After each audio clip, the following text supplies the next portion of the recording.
Phyrexian Zombie Wizard. Have you ever heard a more beautiful combination of words? Because I have, and they're on the same card. Venser Corpse Puppet is such a good name. It's short, concise, and spooky as hell. I love it, had to build it, don't care how bad the card is. But fortunately for you, this deck is a whole lot of fun to play.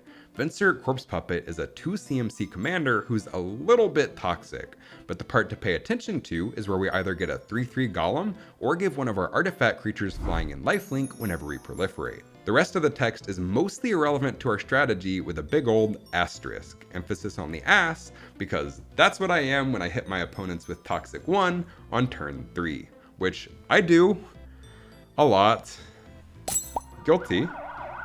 But more on that later. The main strategy I chose here is to smack our opponents in the face with flying lifelink artifact creatures while getting massive payoffs for our constant proliferation. So let's talk about our beaters first. For this, I'm a huge fan of creatures whose power and toughness are equal to the amount of artifacts we control. They scale with the game and get huge pretty fast in an artifact-centric deck. Here, I chose Master of Ethereum, since it's cheap and buffs all of our other artifact creatures, and Darksteel Juggernaut, since even if it gets chump blocked, it'll still gain us a ton of life off of our commander's ability, and it's also indestructible, making it a bit more difficult to deal with. But then we also have our construct tokens. Urza Saga can spit out 2 constructs that get +1/+1 for each artifact we control before we sack it. Karn, Scion of Urza, nets us 1 every turn if we're proliferating as much as we're supposed to, and Urza, Lord High Artificer, makes 1 when he enters, but also offers so much value by turning all of our artifacts into ramp. 2 more additions for this category are Cranioplating and Nettlecyst. While they're not creatures themselves, they do buff any of our creatures' powers by the amount of artifacts we have.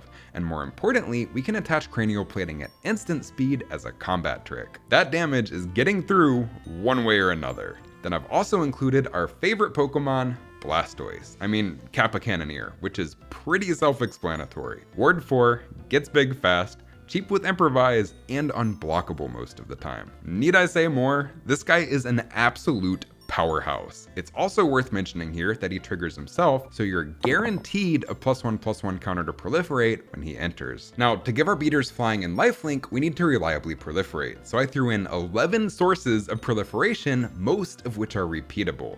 We have Flux Channeler and Inexorable Tide to proliferate as we cast spells, Contagion Clasp, Engine, and Karn's Bastion as mana sync proliferate engines, Vraska, Betrayal's Sting, who draws us cards while proliferating once a turn and offers some interaction, Sword of Truth and Justice, which helps us get to our enemy lines while also buffing our creatures and proliferating. It's not our ideal proliferation engine since we won't get flying lifelink value out of it as it's a combat damage trigger, but it does still give us some pretty good value. And our main absolute workhorse is the Staff of Completion. I really feel like this card was tailor-made for Venser. We can pay just 3 life to proliferate, then immediately gain it all back, plus some, with whatever creature we choose to give flying and lifelink until end of turn. It is literal, free, repeatable proliferate, and gets even better with a Voltaic or Manifold Key netting us cheap untaps, or an Unwinding Clock allowing us to proliferate on each of our opponent's turns to use our creatures as flying lifelink blockers while furthering our strategy. But wait, there's more. It also draws us cards or functions as a makeshift mana rock in a pinch, and it's not legendary, so we can copy it with Sculpting's Tail or Phyrexian Metamorph. This card is just too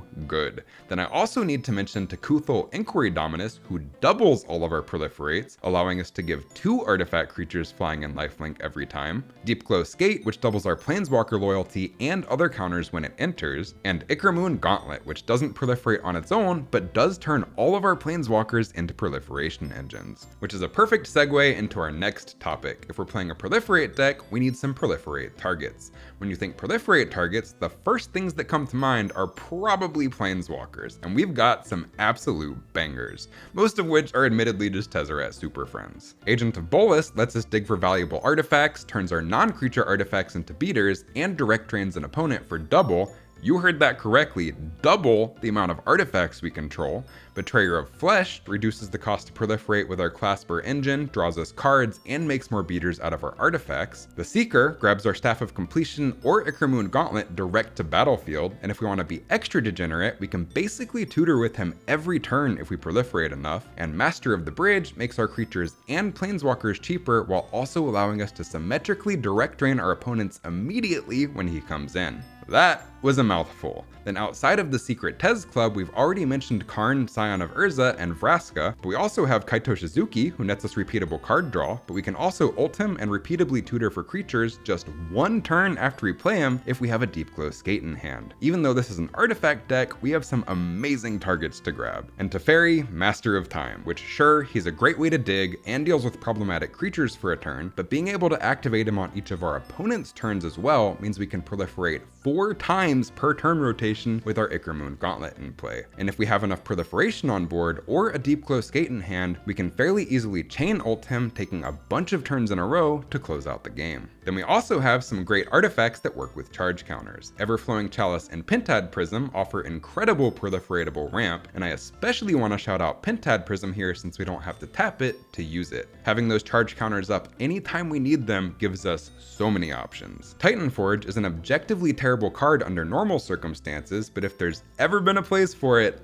this is it. Repeatable 9/9s that we can give flying and lifelink seem pretty good. And Lux Cannon is a loaded gun on board that lets us blast any permanent we see fit, which also gets so much better with the aforementioned keys and unwinding clock. And that's basically our core strategy in a nutshell, beating people in the face with flying and lifelink while getting value out of our proliferation. But for some additional synergy, Black Market Connections is especially good here. Since we pay life for its benefits, we're essentially getting the benefits for free with our lifelink. Urza's Battlethopter lets us cast most of our deck at instant speed while slowly gaining +1/+1 counters that we can proliferate, and Unctus Grand Metatech helps us dig through our library while also buffing our artifact creatures. And for interaction, I chose some of my favorite pieces in Dimir, but feel free to swap these out for your favorites. I do, however, want to shout out March of Swirling Mist. It saved my ass so many times by phasing out enemy creatures that are attacking me, then allows us to easily crack back since their creatures will be phased out until their next turn. It also doubles up as great protection for our creatures from targeted removal or board wipes. And finally, let's talk about winning the game. Our primary goal is to beat our opponents in the face with flying lifelink artifact creatures, while Tezzeret, Agent of Bolas, and Master of the Bridge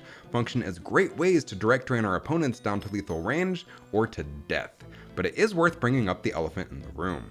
Our commander does have Toxic 1. I've personally chosen not to include any more Toxic or Infect cards in the deck, even with so many great options now available, as Poison is generally frowned upon at my local game store. However, even without including any other Toxic or Infect cards, it is viable to eliminate 1 or 2 players at the table with the amount of proliferation we have on board, especially since our commander can attack on turn 3 when usually at least 1 player at the table doesn't have a blocker.